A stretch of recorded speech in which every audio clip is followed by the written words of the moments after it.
Pone kolo mboke kambemi na miyibi tangwe belemi pona chimvundu ozala mongala moluba moswahili mokongo toko wa pone kolo to signé eyoma ngomba la ngombe kutana. Très chers amis de la diaspora, les combattants résistants, c'est pour la première fois que nous recevions sur le site des combattants, nous les combattants résistants, l'honorable Clément Kankou. Avec lui, nous allons parler des Kampala et nous allons parler de l'affaire Roger Lombala et Jean Joe Bidongala. Honorable, nous sommes en 2013, c'est le début de l'année, meilleur vert. Oui, meilleur vert vous aussi. Nous sommes tous les combattants qui nous suivent à travers l'Internet. Ok, maintenant, honorable, le pourparler des Kampala ont repris. Qu'est-ce que vous attendez de ces pourparlers entre le gouvernement et le M23? Oui, mais vous savez, on a toujours dit que la première rencontre de Kampala, c'était une véritable farce. Et vous avez vu que ça n'a rien produit. Et maintenant, ils sont encore engagés dans une autre rencontre qui va certainement rien produire, dans la mesure où ils ne parlent pas avec les bonnes personnes. C'est-à-dire les vrais commanditaires qui sont connus, le Rwanda et l'Ouganda, ce sont des douaniers pour faire semblant en laissant leurs mercenaires discuter avec le gouvernement congolais. Mais comme nous avons un gouvernement faible, un État qui ne peut pas se défendre, ce gouvernement est prêt à accepter n'importe quoi pour sauver son pouvoir. Donc on peut comprendre cette espèce de désarroi de ce gouvernement qui est prêt à tout, qui s'accroche à tout simplement pour se maintenir au pouvoir. On doit aussi rappeler que si nous sommes dans cette situation, c'est en premier à cause de ce gouvernement dirigé par Joseph Kabila et l'ANP qui n'ont pas pu former une armée depuis 11 ans. On se retrouve dans cette situation parce que nous avons un pays qui n'a pas d'armée et qui ne peut pas faire face à n'importe quelle agression qui viendra de n'importe quel aventurier. Donc nous avons ce problème interne qu'il faut absolument régler, et sans oublier la question de la trahison à tous les niveaux de l'État, dans toutes les institutions. Je crois qu'à ce stade-là, l'opposition revient encore sur sa position en disant que nous ne pouvons pas accepter qu'il y ait une négociation avec le M23, qui est une création du Rwanda, une fiction. Nous pensons que le problème des fonds doit être débattu avec les vrais commanditaires qui sont aujourd'hui le Rwanda et l'Ouganda.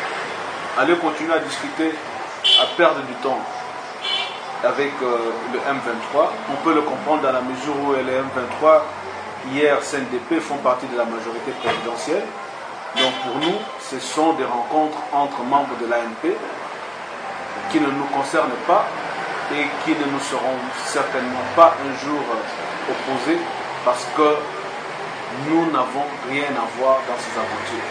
Depuis le CNDP jusqu'à aujourd'hui, nous avons toujours donné notre position, mais on ne nous a pas suivis. Ils sont allés dans leur aventure, ils peuvent continuer à assumer seuls la responsabilité du chaos que nous sommes en train de vivre, de la tragédie humaine que nos populations de l'Est vivent aujourd'hui.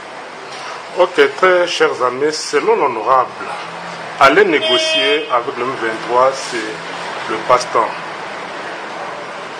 Alors, que faire pour trouver une solution à la crise de l'Est de la République, honorable? Mais il faut d'abord qu'il y ait des pourparlers internes. Nous avons dit que nous avons des problèmes à régler au niveau de notre pays. Quels sont ces problèmes? Sur le plan interne, nous avons des problèmes de légitimité. Qui ne sait pas que nous avons des problèmes de légitimité et que le pouvoir de Kabila est remis en cause par une bonne partie de la population? Il faut d'abord qu'on puisse traiter de ce problème de légitimité, et ensuite de parler des problèmes internes tels que la gouvernance, qui est un sérieux malaise dans notre pays. Problème des droits de l'homme, comme vous savez, aujourd'hui on tue les Congolais à cause de leurs opinions. Le problème de l'impunité, l'épineux problème de l'armée. Il faut refonder l'armée, il faut réformer l'armée, mais pour ça, il faut y aller sur des bases saines. Pas y aller avec une armée monolithique comme on nous l'impose par le pouvoir actuel. Une armée tribale, une armée qui marginalise les autres tendances, les autres sensibilités, qui marginalise les autres provinces, telles que nous le voyons avec ce gouvernement. Comment peut-on obtenir une véritable cohésion au sein de l'armée si une bonne partie de la population ou de ses militaires sont marginalisés? Je parle en l'occurrence des ressortissants de l'Équateur, du Kasaï et autres qui ne sont pas sur uniforme. Vous savez qu'aujourd'hui, la plupart des militaires ex-MLC sont soit en prison, soit en exil, sont soit oubliés. On ne s'en occupe pas. On fait la part belle à ceux qui sont venus ou qui sont de l'obédience de l'AMP, du pouvoir actuel. Donc nous avons une armée qui n'est pas républicaine aujourd'hui, qui est une armée au service d'un individu. Comment peut-on gagner la guerre avec une telle armée? Donc ce sont des choses sur lesquelles nous devons discuter. Et pour discuter, nous devons discuter avec le pouvoir en place. Et nous autres, nous devons discuter sainement. Pourquoi pas recourir à la médiation internationale?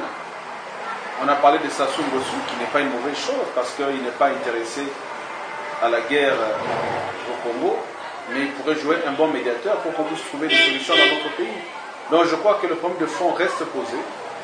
Il y a le problème de la légitimité, de la légalité même du pouvoir actuel, ainsi que tous les problèmes qui viennent avec. Il faut régler ces problèmes avant qu'on puisse parler réellement d'une avancée dans le cadre d'une véritable mobilisation et cohésion nationale. Partout où vous allez, alors nous les combattants, et ça cite vraiment que tout le monde a son liga, parce que à cause de ma image, il y a bien, et puis ma message est tellement clair, et si tout le monde veut soutenir le combat, il y a pour réclamer impérium, il y a un président élu par le peuple congolais en date du 28 novembre 2011, le monsieur Etienne Tshisekedi, le docteur. Nous passons au deuxième partie de l'émission. Nous parlons maintenant de l'affaire Roger Lumbala et Eugène Diomi Longala. Pas plus tard qu'hier, honorable, nous avons constaté et nous avons vu à l'Assemblée nationale la levée de l'immunité de l'honorable Diomi Longala et Roger Lumbala. Comment ça s'est passé? Que pensez-vous de cela, honorable? Vous savez, l'honorable Diomi a perdu ses immunités du fait de la demande du PGR qui l'accuse d'avoir violé 2 filles mineures.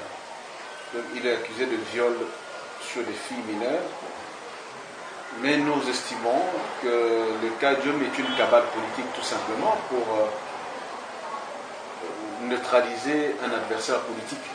Vous connaissez le combat qu'a mené l'honorable Eugène Diomi pour la vérité des urnes, pour obtenir l'impérium du pouvoir par rapport au président Tshisekedi. Je crois que c'est plutôt ce combat-là qui lui vaut aujourd'hui cet acharnement de la part du pouvoir à vouloir absolument le faire arrêter. Quand ça, l'Assemblée nationale a voté dans la mesure où la majorité mécanique a usé de sa supériorité numérique pour voter en faveur de cette levée des immunités. Donc, malgré nos arguments, qui étaient des arguments de droit, des arguments solides, nous avons déploré, même au niveau de la commission ad hoc qui a été mise en place pour statuer sur la demande du PGR, nous avons décelé autant de faiblesses, autant de négligences qui ne pouvaient pas permettre à ce qu'on puisse accepter ce rapport. Et malheureusement, le nombre de membres de l'AMP a joué pour que notre collègue soit ou perde ses immunités. Qu'à cela ne tienne, crois que maintenant, le regard est tourné vers la justice, qui doit réellement prouver qu'elle est indépendante et n'est pas au service de quelques individus. Nous estimons et nous attendrons de voir avant de juger quoi que ce soit, parce qu'il faut aussi que la vérité soit dite dans cette situation, dans cette affaire. Nous sommes persuadés, nous sommes convaincus de l'innocence de M. Eugène Diomé, mais nous espérons que les juges vont mettre en avant le droit, la vérité, afin que notre collègue soit blanchi une fois pour toutes. Ok, pour l'honorable Roger Lumba, les raisons avancées, est-ce que ces raisons, vous pouvez nous dire ces raisons, et ces raisons sont-ils fondées, honorable? D'abord, je dois vous dire d'abord que moi, j'ai fait une mobilisation contre le M23, donc je suis contre tout ce qui touche au M23. Ça doit être clair dans tous les esprits. Tout ce qui est M23, nous sommes contre, nous allons continuer à le combattre parce que ce sont des mercenaires à la solde du Rwanda. Ça, c'est une chose. D'un côté, la procédure pour invalider l'honorable Mbala n'a pas été une procédure correcte, dans la mesure où c'est une procédure cavalière qui a été mise en place tout simplement parce qu'il fallait absolument régler de compte à l'honorable Roger Lumba. Ils ont amené une procédure en disant qu'ils se sont appuyés sur l'absentéisme de l'honorable Lumbala. Mais il y a beaucoup de députés qui ne se présentent pas tout le temps. Est-ce que Lumbala est le seul à être absent? Mais comme vous le savez, c'est un secret de polichinelle. Si Lumbala a été invalidé, c'est tout simplement par la volonté de ceux qui sont au pouvoir aujourd'hui à voir Lumbala sortir ou perdre son mandat de député national. Donc il faut faire la part des choses. Nous sommes dans cette situation, une situation d'injustice parce qu'on fait la politique de 2 poids, 2 mesures. Dans la même situation, d'autres personnes se retrouvent et ne sont pas inquiétées et c'est Lumbala qu'on inquiète. Je crois qu'il faut qu'on dissocie mon raisonnement, ma position par rapport au M23 et par rapport à la procédure qui nous a amené ou qui a amené l'Assemblée nationale à invalider le mandat de Roger Lumbala. Mais sur le fond, il y a une confusion.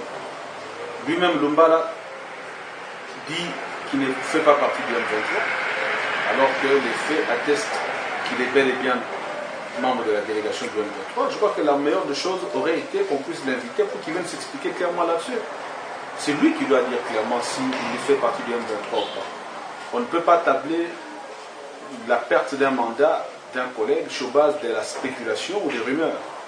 À ce stade, nous continuons à croire que ce sont des rumeurs parce que nous n'avons pas, on ne nous a pas encore publiquement ou officiellement démontré que Lumbala fait partie du M23, même s'il y a des indices sérieux qui nous font croire qu'il s'est réellement approché du M23, qu'il est proche du M23, mais nous aurions souhaité, comme on peut le dire pour toute personne, qu'il y ait au moins la présomption d'innocence qui aurait pu lui permettre de se défendre aussi dans ce cas-là.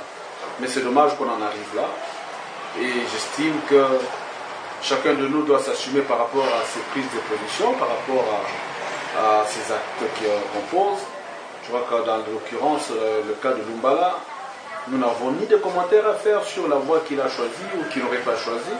Nous avons tout simplement des remords par rapport à la procédure que nous estimons cavalière et taillée sur mesure pour le faire partir de l'Assemblée nationale. Mais quant au fond, on ne le dira jamais assez, s'il avait le choix de rejoindre le M23, nous ne pouvons que prendre acte et nous rappelons que nous condamnons le M23, leur commanditaire et tout ce qui vient avec sur ce cas Lumbala.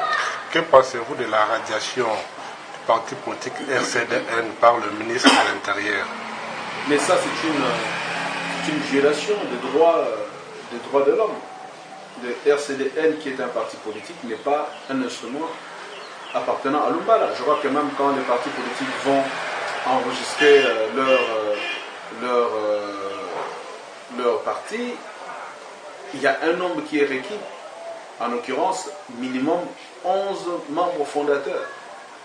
Donc on ne peut pas comprendre qu'à cause des égarements supposés, je dis bien supposés, des membres directoire, qu'il soit président ou autre, qu'on puisse aujourd'hui suspendre les activités de ce parti politique.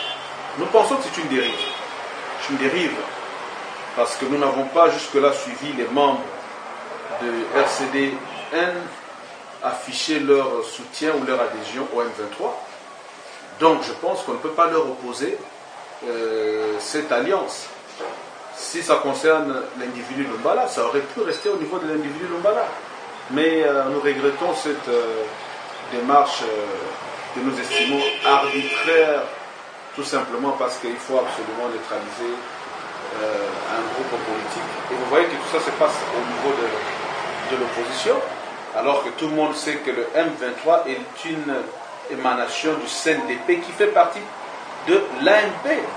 Si nous devons aller dans la logique, si nous suivons la logique de ceux qui accusent Lumbala d'avoir rejoint le M23, donc cette logique veut qu'ils disent, qu'on nous dise demain que Lumbala a choisi la voie de l'ANP, parce que l'ANP n'a pas encore décrié l'alliance qu'elle a avec le CNDP, qui fait partie à part entière de l'ANP, qui ont signé des alliances politiques, qui travaillent ensemble.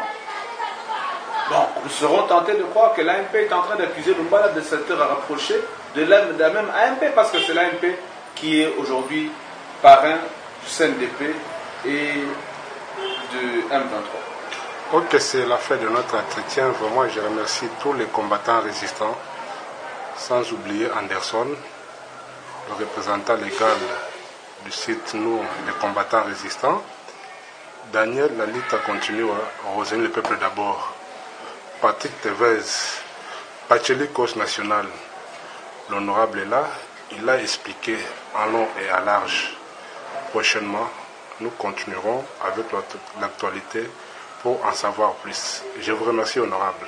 C'est moi qui vous remercie et je suis toujours à votre disposition pour éclairer la lanterne de nos compatriotes où qu'ils se trouvent. Merci.